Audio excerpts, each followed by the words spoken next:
What brings you here? I'm scared that my husband's going to kill me. Okay. So you're just afraid. I know that he'll do that. Whoa, whoa. How do you know that? Because I know. Well, all right, you're making a comment. How do you know? Because he told me. As a viewer that just started watching this video, you may be wondering how someone has found themselves in this frightening and vulnerable position. Well, the answer to that question actually began 13 years earlier. On the evening of January 6th, 2006, at approximately 11:30 p.m., the Crestview Police Department received a chilling 911 call. I ran in and she breathing down to the house and Melissa's dead on the living room floor. Okay, if she's unconscious, she's not talking to you, anything? No, there's blood everywhere. Okay, is she breathing? Can you get a pulse of any kind? I haven't even touched her, no ma'am. I didn't want to mess with nothing. She's been murdered. The caller's name was Christopher Cadenhead, and the woman that was found dead in her home was 33-year-old Melissa Howard. Chris was just stopping by Melissa's place while he headed on his way to a hunting trip. When he arrived at the house at 11:15 p.m., he was surprised to see Melissa's 15-year-old daughter, Carrie Winkler, and her boyfriend, Daniel, waiting on the front porch. Carrie found herself locked out of the house, and like Christopher, had tried to contact Melissa without any luck. As the three waited on the porch, they tried several ways to get into Melissa's house. After about 15 minutes, Daniel was finally able to unlock the front door using a FedEx ID card. I used FedEx ID card, like a credit card, to open the bottom lock, and I opened the door. The moment the door swung open, Carrie rushed inside, only to be confronted with the sight of her mother's lifeless body lying on the floor, in the middle of what looked like a ransacked home. Shocked by what she had just seen, the 15-year-old rushed back outside before Christopher could even step foot inside. After seeing Melissa himself, he then used Carrie's phone to call 911. They quickly dispatched other officers to the scene. There's been a shooting there, ma'am. Is this Crestview PD? The victim who has been shot is Melissa Howard.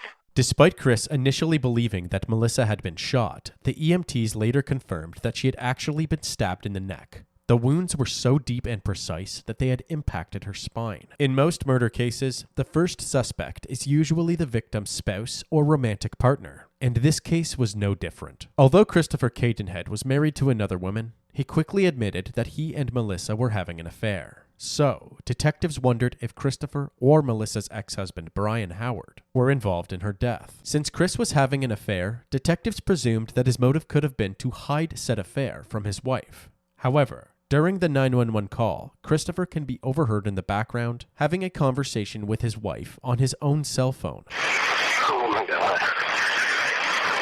Sherry, come to Crestview.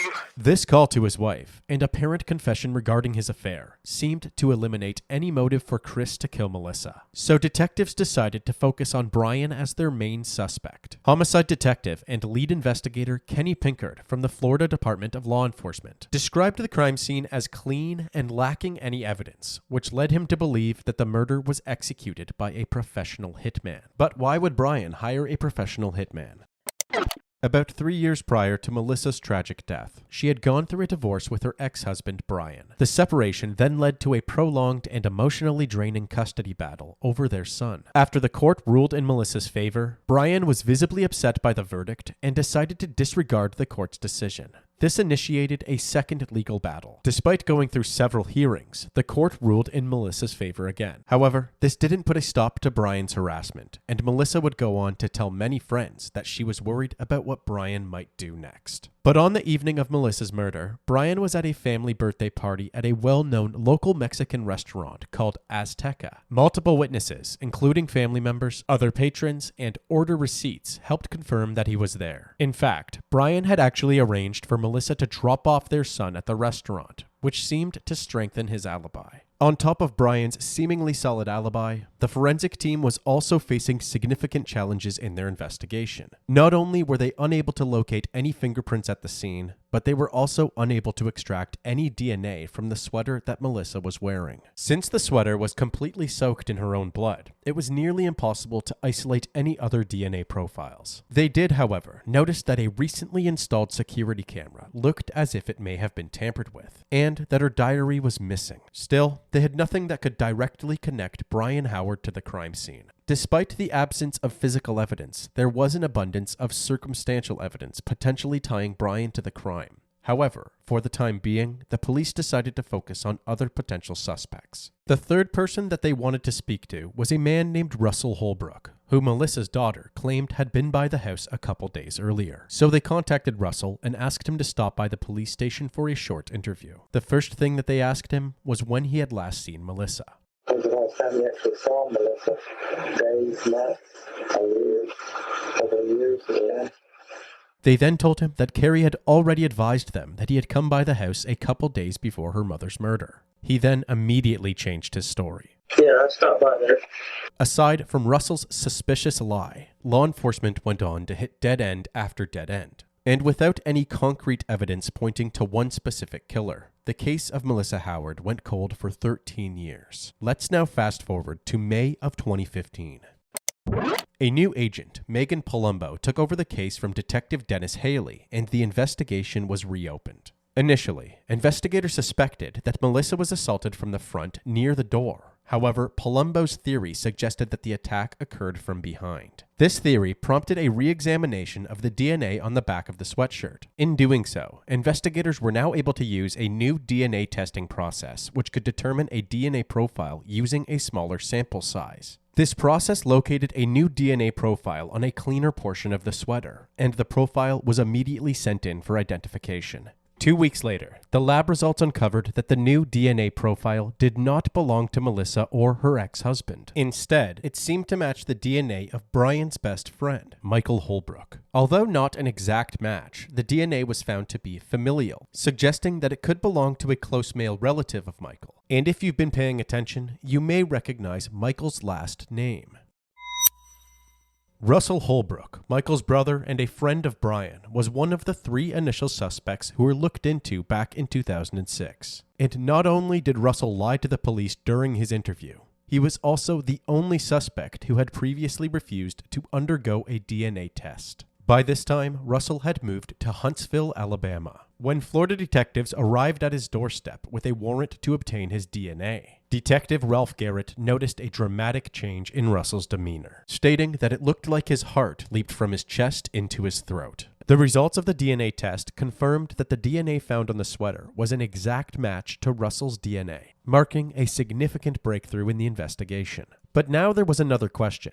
Was Michael with Russell when the murder took place? A surveillance video obtained from a local Walmart captured the Holbrook brothers together shortly after the time of the murder. In the footage, Michael can be observed examining his hands, possibly indicating the presence of blood on them. When confronted with this footage, Michael told the police that the two had gone to the store to purchase medicine for Russell's girlfriend's child, and that he was only looking at the dry skin on his hands. As the investigators closed in on the brothers, a warrant was obtained to tap both of their phones. Utilizing a technique referred to as tickling the wire, detectives strategically leaked details regarding the DNA results to some of Michael's friends. Their aim was to have that information get back to Michael and provoke a phone call between the brothers that could offer crucial insights into the case. What you're about to hear is a phone conversation between Russell and Michael. Russell now makes it very clear that he did in fact visit Melissa's home just 2 days prior to her death. Can you talk? Yeah, I got a few minutes. I went to her house and talked to her. Went to, Missy's house? Yeah. So you've been to her house before? Yes. So, I mean, then it's possible that your DNA's in her house. Yeah, but it wouldn't have been all over hers. No, of course not. It's over there getting you a piece, but... Yeah, I went. Oh, man, it's like we said, they're trying to scare me. So now they're telling everybody in Okaloosa County that they have me dead to rights. No, he says they got some new DNA technology. He showed me a paper saying they have your DNA in multiple places on her body, and that I have put myself with you.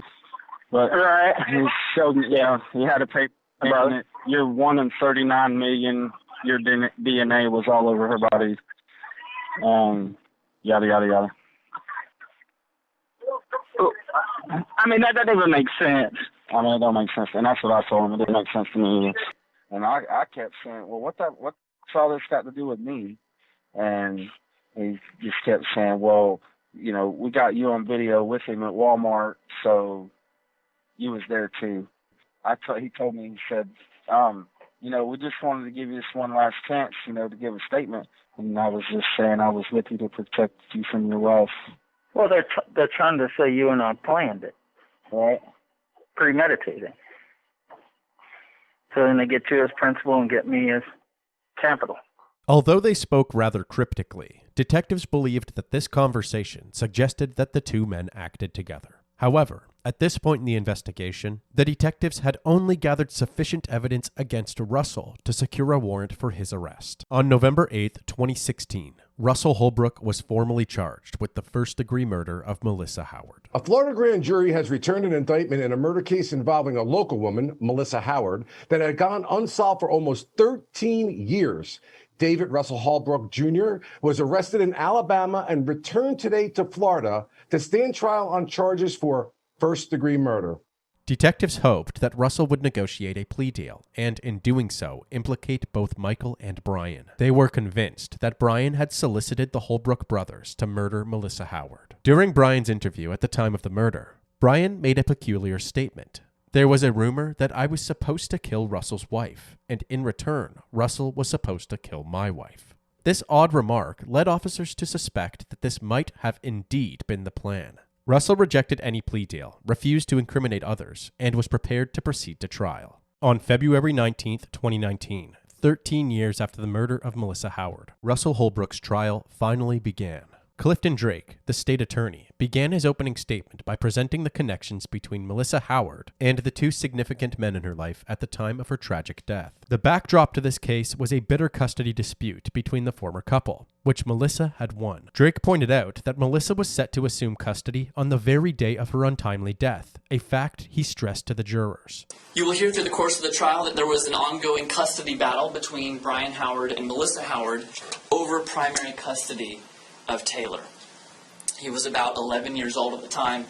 Primary custody was with Brian Howard, and Melissa Howard was seeking to have primary custody with her. Drake addressed the pivotal role of DNA findings in building the case against Russell. While he acknowledged that some of the DNA samples had encountered contamination, Drake sought to play down the impact of this issue on the case's validity. You will hear testimony from Jennifer Hattler that when she compared Russell Holbrook's DNA to the male DNA on Melissa Howard's sweatshirt, it matched. You will hear her testify that the frequency of occurrence of those two being a match is 1 in 39 million people. You will also learn, during my case, maybe during the defense, that a DNA contamination occurred in this case. And I will be presenting testimony of exactly what happened, and you will hear Ms. Hattler explain what happened, what it means, and how it was dealt with. The argument that DNA test results may be contaminated is often used by defense attorneys as a core tactic to challenge the validity of a DNA match. This piece of information played a crucial role in Holbrook's defense, with defense attorney John Jarvis highlighting it during his opening statement. They admit that there was a contamination done by this very analyst. I think that testimony is going to be out there, that a contamination occurred during this investigation of this trial. Russell was at her house 2 days prior. His DNA, touch DNA, could have been left there. He could have sat on the couch, and he could have left some DNA there, or any other ways could have been left there. And Melissa Howard could have sat down on the same couch, and I think the evidence is going to show that that's a possibility that could have occurred. On top of the questionable DNA evidence, Jarvis also went on to point out that no clear motive had been established as to why exactly Russell Holbrook would want to murder Melissa. We're all unable to produce a motive for Russell to commit this crime. 13 years, couldn't produce one. No motive. Absolutely no motive. The defense then wrapped up their case and asked the jury for a verdict of not guilty. Going back to the DNA, the prosecution then called senior crime lab analyst Jennifer Hattler to the stand. Jennifer explained to the jury that the contamination was quickly identified and that the evidence should still be trusted. My name is Jennifer Hattler. Ms. Hattler, where are you employed? I'm employed at the Florida Department of Law Enforcement in the Biology and DNA section. Mrs. Hattler, we've talked about a contamination that occurred in this case. Is that correct? Yes. It turns out that the contamination was actually from a pair of scissors that had not yet been cleaned after being used in a different investigation. Once she realized the error, she used a second sample that was not contaminated and testified that she felt the evidence was enough to confirm Russell's presence at the crime scene. The partial foreign DNA profile matched the DNA profile from David Russell Holbrook. The frequency of occurrence of the partial DNA profile for unrelated individuals is 1 in 39 million. After explaining the contamination issue, the prosecution directed their focus onto witness testimony. Carrie Winkler, Melissa's daughter, who was just 15 years old at the time, was the first person to discover Melissa's lifeless body. During the trial, she was asked about that tragic moment. What happened once the door was opened?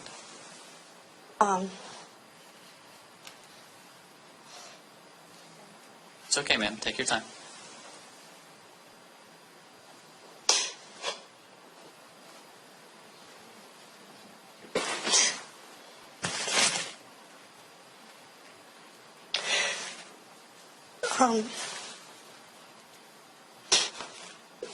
Once we were able to open the door,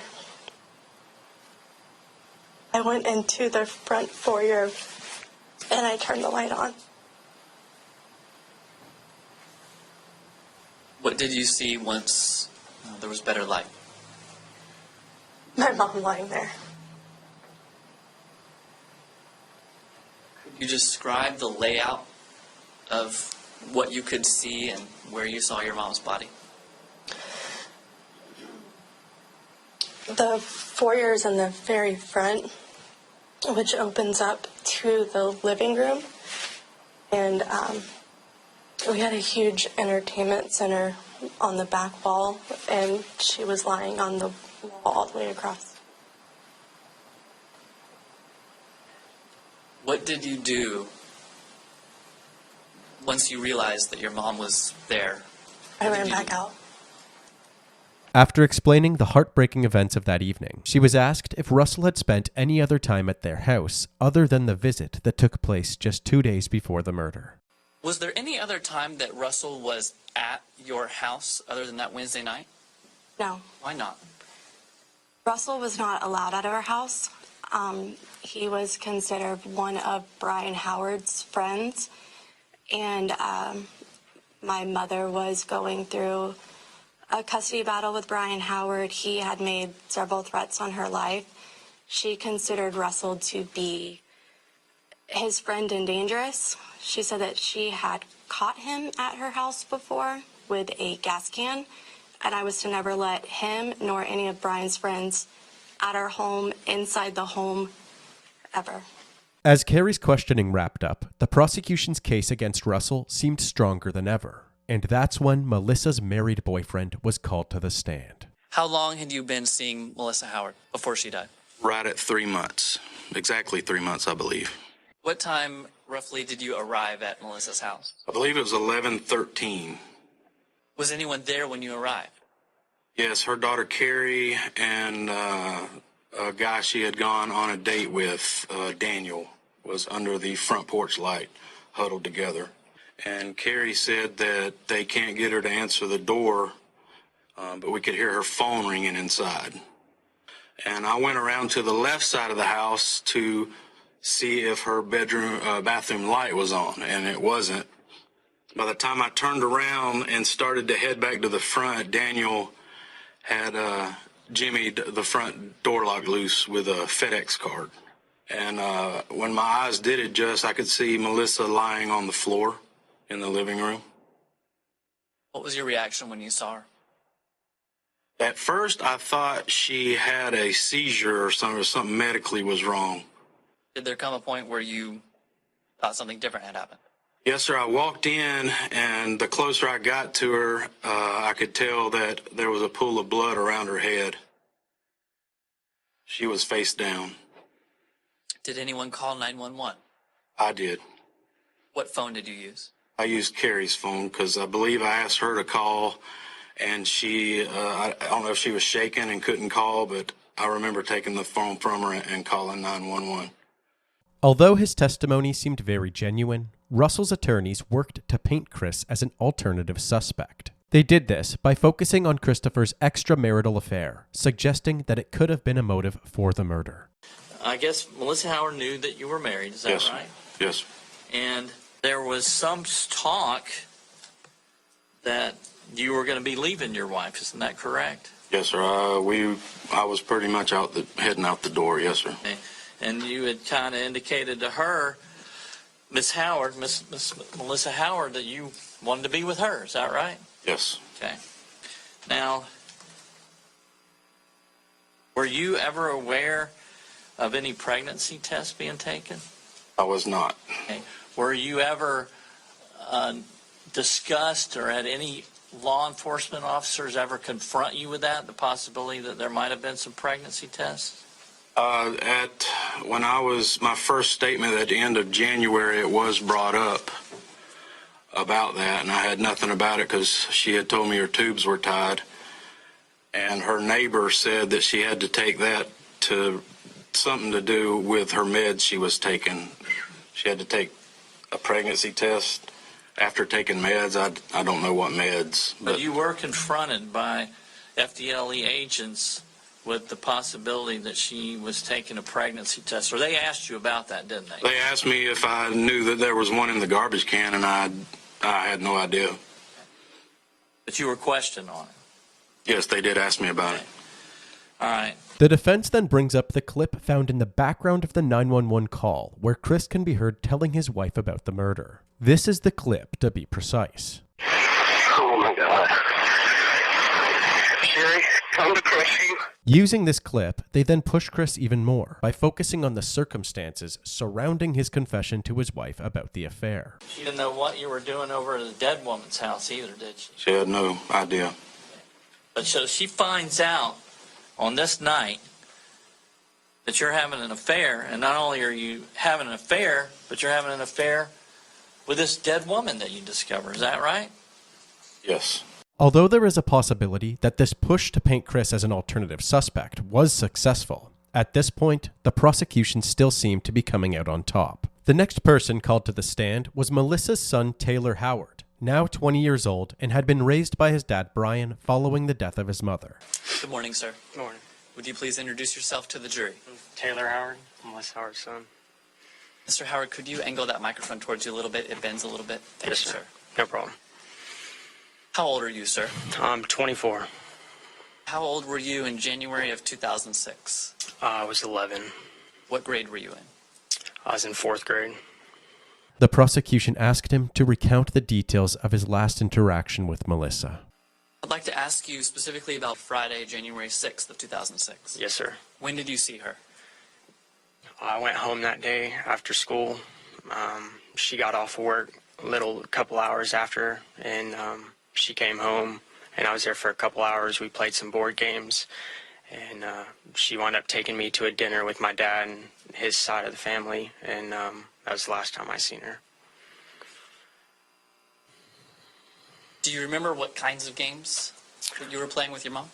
Yes, sir. We're playing Jenga, and we're playing Connect 4 as well. I think we're playing Life, and a couple of different board games. When your mom dropped you off, can you just describe how that exchange went? Very emotional. She was very upset. I knew something was off that night. My dad stayed in his vehicle, and they exchanged words across the parking lot. I didn't want to leave her. She was really upset, and I wound up getting in the truck with my dad.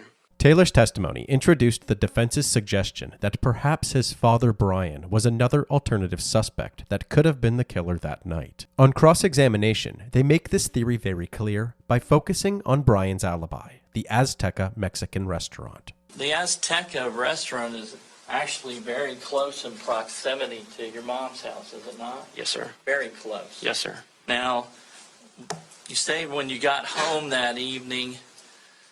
Do you know when you got home? I don't recall. Don't recall the exact time? Yes, sir. But you just recall that your dad went upstairs? Yes, sir. And nobody saw him after that? Yes, sir.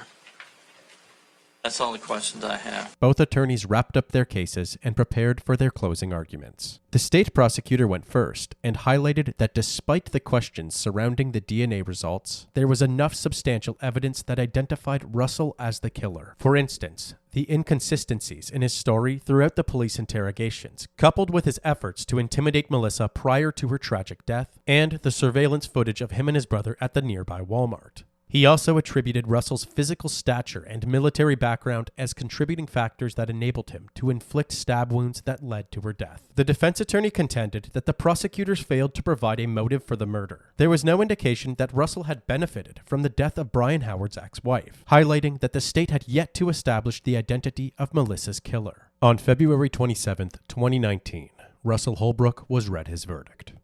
Court will publish the verdict at this time. The defendant will rise.